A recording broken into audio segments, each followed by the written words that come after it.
আমার এটা রাগ। আমি 2018 সালের আগ পর্যন্ত আমি আওয়ামী লীগ করতাম। 2018 সালের নির্বাচনে আমি ঢাকা থেকে পাবনাতে গেছি ভোট দিবে, আর যায়া দেখি সকাল 8টার সময় সমস্ত ভোট হয়ে গেছে। 75-এর পরে যদি আওয়ামী লীগ আর ফিরে না আসতো, তাহলে আমরা আজকে মালয়েশিয়া সিঙ্গাপুরের মতো উন্নত থাকতাম। আমি মনে করি আজ 1 বছর আমাদের দেশ স্বাধীন আছে, আমরা এখন আওয়ামী লীগের প্রশ্নে একদম স্ট্রং থাকবো। যে দল ক্ষমতায় যাক আমাদের সমস্যা নাই, জামাত ইসলাম যাক, চরমোনাই যাক, হেফাজত যাক, এনসিপি যাক, আওয়ামী লীগ যাওয়া যাবে না। কারণ আওয়ামী লীগ হচ্ছে ইন্ডিয়ার এজেন্ট, রর এজেন্ট। আওয়ামী লীগ কোনো রাজনৈতিক দল না। শেখ মুজিবুর রহমানের বাবা কলিকাতা কোর্টের পেশকার ছিল, তার বেতন কত ছিল? তার ছেলে ইন্টারমিডিয়েট পাস কিভাবে 1954 সালে এখানে এত বড় একটা বাড়ি করে? এই টাকা সে কোথায় থেকে পাইল? এটা দুর্নীতির টাকা। এই কারণে এটা ভাঙিয়ে শেষ করে দরকার। আওয়ামী লীগের নিশ্চিহ্ন করে দেওয়া দরকার বাংলাদেশে। আওয়ামী লীগ যদি বাংলাদেশের সামনে থাকে, তাহলে এই দেশ উন্নত হবে না। আমার 32 নম্বর আসার একটাই উদ্দেশ্য। আমি ফেসবুকে একটা পোস্ট দেখছি, ঢাকা কলেজের পোলাপান ভেকু টেকু নিয়ে 32 নম্বর ভাঙতে আসছে। আমি মনে করি 32 নম্বর ভাঙি ফেলে নেওয়া উচিত। কারণ 32 নম্বর রাখলে এই প্রতিদিন এখানে আমাদের শত শত পুলিশ দিয়ে যে পাহারা দেওয়া লাগতেছে, এই পুলিশের বেতন তো আমার ট্যাক্সের টাকা থেকে হয়। তাই এই ফেসিজমের আতরগড় তো আমার ট্যাক্সের টাকা দিয়ে পহরা দেওয়ার কোনো দরকার নাই। এটা উচিত সরকারিভাবে ভেঙে দেওয়া। আমি সেটা ভাঙতেই আসছি, কিন্তু এখানকার পরিস্থিতি দেখতেছি ভাঙার দর যদি সবাই ভাঙে, তাহলে আমি তাদের সাথে ভাঙবো। আমি মনে করি আওয়ামী লীগ যারা করে তারা মানসিক রোগী, তাদের সরকারিভাবে চিকিৎসা করানি দরকার।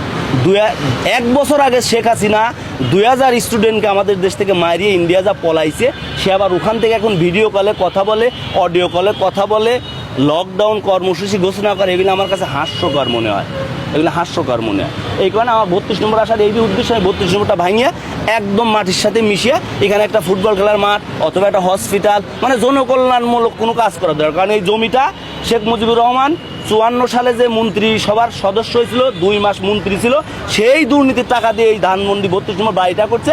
তার মানে এই বাড়িটা দুর্নীতির টাকার করা, এটা এখন ভাঙিয়ে রাষ্ট্রীয় কোষাগারে জমা করে দেওয়া দরকার। ওকে। আপনার এত রাগ কেন এই ধানমন্ডি 32 ভাঙা? আমার এটা রাগ।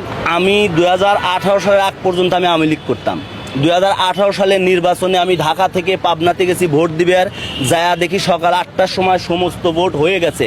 আমার ভোটটাও হয়ে গেছে। আমিও আমার বন্ধুকে জিজ্ঞাসা করলাম, তা আমার ভোটটাও দিয়ে দিলি কেন? পায় এত সময় কিনা দিয়ে দে। আমার বাবাকে আমি ফোন করে নিষেধ করলাম, আব্বা কেন্দ্রে আসার দরকার নাই, সমস্ত ভোট হয়ে গেছে। আমি ওই দিন মনে মনে ওয়াদা করছিলাম আমি 5 বছর পরে একটা ভোট দেবো, সেই অধিকারটাও আমার আওয়ামী লীগ কাড়িয়ে নিয়েছে। তার মানে আওয়ামী লীগ কোনো রাজনৈতিক দল না। আমি তারপর থেকে ইতিহাস নিয়ে, দেশ নিয়ে সামান্য একটু লেখাপড়া করে দেখছি, আওয়ামী লীগ আসলে কোনো রাজনৈতিক দল না। এটা একটা সন্ত্রাসী সংগঠন, এটা চাঁদাবাজি সংগঠন। শেখ মুজিবুর রহমানের বাবা, আমরা তো মানে আমাদের যে ইতিহাসে পড়া হয়েছে, আমি যখন আমার মেয়ের কাছে, আমার মেয়ে ক্লাস 9-এ পড়ে, আমি যখন আমার মেয়ের কাছে প্রকৃত ইতিহাসটা বলি, আমার মেয়ে বলে বাবা বইতে তো অন্য রকম আছে। আসলে আমাদের ব্রেনটাকে যাচাই করছে এই 54 বছরে ভুল ইতিহাস শিখা, আমরা সঠিক ইতিহাসটা জানি না। শেখ মুজিবুর রহমানের বাবা কলিকাতা কোর্টের পেশকার ছিল, তার বেতন কত ছিল?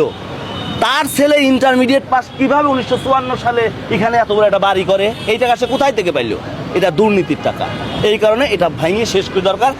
আওয়ামী লীগের নিশ্চিহ্ন করে দেওয়া দরকার বাংলাদেশে। আওয়ামী লীগ যদি বাংলাদেশের সামনে থাকে, তাহলে এই দেশ উন্নত হবে না। আজ 54 বছর স্বাধীনতায় আমরা কেন উন্নত করতে পারি নাই? আওয়ামী লীগের সাথে আমরা সঠিকভাবে হ্যান্ডেলিং করতে পারিনি। 75-এর পরে যদি আওয়ামী লীগ আর ফিরে না আসতো, তাহলে আমরা আজকে মালয়েশিয়া সিঙ্গাপুরের মতো উন্নত থাকতাম। আমি মনে করি আজ 1 বছর আমাদের দেশ স্বাধীন আছে, আমরা এখন আওয়ামী লীগের প্রশ্নে একদম স্ট্রং থাকবো। যে দল ক্ষমতায় যাক আমাদের সমস্যা নাই, জামাত ইসলাম যাক, চরমোনাই যাক, হেফাজত যাক, এনসিপি যাক, আওয়ামী লীগ যাওয়া যাবে না। কারণ আওয়ামী লীগ হচ্ছে ইন্ডিয়ার এজেন্ট, রর এজেন্ট। আওয়ামী লীগ কোনো রাজনৈতিক দল না। আওয়ামী লীগ একটা বহির্বিশ্বের শক্তি, যারা আমাদের দেশে বারবার রক্তপাত করতেছে, বারবার ফেসিজম কায়েম করতেছে। আপনি 72 থেকে 75-এর ইতিহাসটা জানিয়ে দেখেন, 74-এর দুর্ভিক্ষে কত লোক মারা গেছে, আপনি সঠিক ইতিহাসটা জানিয়ে দেখেন। এটা আমাদেরকে জানাইনি হয় নাই, আমাদের প্রকৃত ইতিহাসটাকে ভুলিয়ে রাখা হয়েছে। কিন্তু এখন আমরা ইউটিউব, ইন্টারনেটের যুগে সেগুলি জানিয়ে আমরা সবাই সচেতন হচ্ছি। আমি দেশবাসীকেও কই, আপনারা সবাই সচেতন হন। আওয়ামী লীগের বিষয়ে স্টেজ অবস্থান, আওয়ামী লীগের কোনো স্পেস নেই এই দেশে। অবশ্যই পরাধীন ছিলাম, কারণ আমরা এতদিন পরাধীন না থাকলে আমাদের দেশ অনেক উন্নত হওয়ার কথা। হাসিনা মাগিয়ে আমাদের রিজার্ভ $13 বিলিয়ন করে নিয়ে নিয়ে আসছিল। 1 বছরের মাথায় আমাদের রিজার্ভ এখন $32 বিলিয়ন। আমাদের ব্যাংকগুলো ভালো চলতেছে। কিছু আইন শৃঙ্খলার সমস্যা আছে, কারণ যে দেশের পুলিশ নিরাপত্তার জন্য জনগণের কাছে গেছিল, আমাদের 600 থানার ভিতর 450 থানা পুরা দেওয়া হয়েছিল, সে দেশে একটু আইন শৃঙ্খলা অবনতি হবেই। আমি মনে করি যে কোনো একটা নির্বাচিত সরকার আসলে এটা ঠিক হয়ে যাবে। কিন্তু যেই নির্বাচিত সরকার আসুক, আমাদের সবার চোখ কান খোলা রাখতে হবে। আমরা যেন আওয়ামী লীগ প্রশ্নে যেন কঠোর থাকি, আওয়ামী লীগের যেন কোনো স্পেস না দেয়, আওয়ামী লীগের সাথে যেন কেউ কোনো আপোষ না করে। যে আওয়ামী লীগের সাথে আপোষ করবে তাদেরকে আপনার সামনে নির্বাচনে ভোট দেন না। আচ্ছা শোনেন, আরেকটা কথা, এই যে শিশুদের বই আপনার মেয়ে বলেছে যে বঙ্গবন্ধুর কথা ভালো লিখেছে, তাইলে কি মানে আই ওয়াশ করার জন্য বঙ্গবন্ধুর কথা বইয়ে ভালো লিখে মানে বাঙালি জাতিকে আই ওয়াশ করে কি ধোকা দিয়ে? অবশ্যই আমাদের সাথে 54 বছর ইতিহাস, যে লোক যুদ্ধই করে নাই আমরা সেই লোককে জাতির পিতা বানালাইছি। শেখ মুজিবুর রহমান জানতোই না বাংলাদেশে 9 মাস যুদ্ধ হয়েছে, সে 25শে মার্চ রাতে নিজে আত্মসমর্পণ করে পাকিস্তান চলে গেছে। যে লোক জানে না এই দেশে যুদ্ধই হয়েছে, আমরা তাকে জাতির পিতা বানালাইছি। কত বড় মূর্খ জাতি আমরা, কত বড় মূর্খ জাতি আমরা।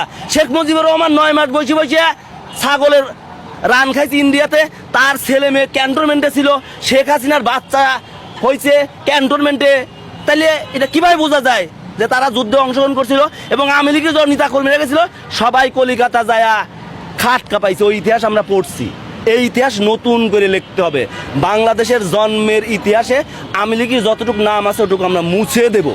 আপনি তো আওয়ামী লীগ করতেন, তাহলে আমি আওয়ামী লীগ করতাম, এটা তো কোনো অন্যায় না, কারণ এটা আমি স্টুডেন্ট লাইফে করতাম, আমি ছোটবেলায় করতাম। কিন্তু আমি যখন বড় হওয়ার পরে বুঝছি, তখন আমি কান ধরিয়ে ফেসবুকে স্ট্যাটাস দিয়ে আমি আওয়ামী লীগ থেকে বেরোয় আসছি। আমি সর্বশেষ করছি 2018 সাল পর্যন্ত আওয়ামী লীগ, তারপরে আওয়ামী লীগকে আমি ঘৃণা করি। বাড়ি ভাঙার আশাটা আপনার কতটুকু একটু বলবেন? আমি এখনো এখানে সন্ধ্যা বন্ধ থাকবো, সবাই যদি বাড়ি ভাঙে আমি নিজাতে বাড়ি ভাঙবো। কারণ গতবার যেটা ভাঙছিল আমার অফিস এখানে এই ধানমন্ডি আবাহনী মাঠের কোনায়, আমি ওই দিনের দিকে যাচ্ছিলাম, কিন্তু আমি জানতাম না যে আজকে বাড়ি ভাঙা হবে। বাসায় যাওয়ার পর এই বাড়ি ভাঙতে আর আসতে পারিনি। তাই আজকে তো ফেসবুকে পোস্ট পাইছি ঢাকা কলেজের পোলাপান নাকি বাড়িটা ভাঙি সমান করে দেবে, এই কারণে আমি দ্রুত চলে আসছি এখানে। এটা আমার মনের আশাটা আমি পূরণ করবো, বাড়িটা ভাঙি সমান করে দেবো। আচ্ছা, সবাইকে আরো ডাকবেন কিনা? অবশ্যই আমি বাংলাদেশের সমস্ত আপমন জনসাধারণকে, যারা দেশপ্রেমিক, তাদেরকে মনে করি এখানে আসেন। আজকের এই দিন উপলক্ষে এই মজিদ চূড়ার বাড়িতে ভাঙি আমরা সমান খেলাই। আরেকবার এই সামনের টাকা বলেন, সামনের টাকা বলেন, এই কথাটা বলেন। আমি দেশবাসীকে আহ্বান জারি, যারা দেশপ্রেমিক, যারা দেশকে ভালোবাসেন, তারা 32 নম্বরে চলে আসেন। আমরা মজিবারের অবশিষ্ট বাড়িটুক ভাঙিয়া সমান করিয়া নাই টয়লেট বানাই, নাই হসপিটাল বানাই, নাই খেলার মাঠ বানাই, এটা জনকল্যাণমূলক কাজে আমরা ব্যবহার করি। এই জমিটা ফেলে রেখে লাভ নাই। ওকে।